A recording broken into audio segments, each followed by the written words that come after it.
Jerusalem Garamon tel choy de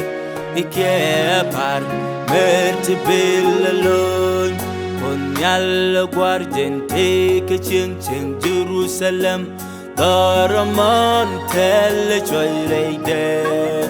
Ikiepar merti billalon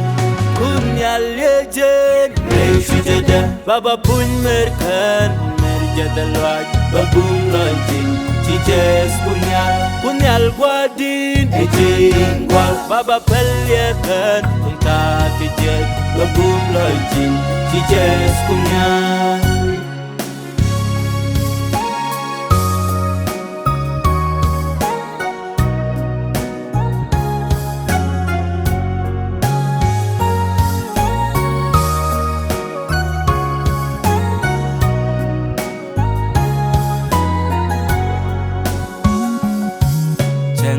Choja ketakirik kejeloja Jitiang negwas in babumnia Himin lagwas des kaloi chengyal Chang mi choja ketakirik kejeloja Jitiang negwas in babumnia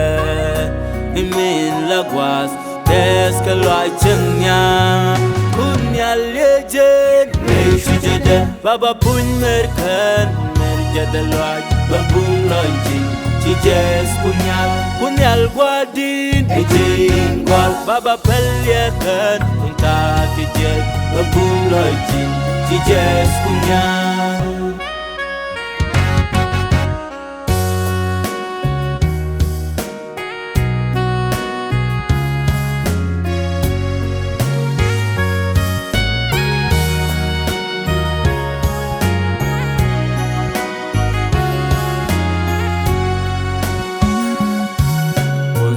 Jogja kangijin yamda antelara mi dong wimon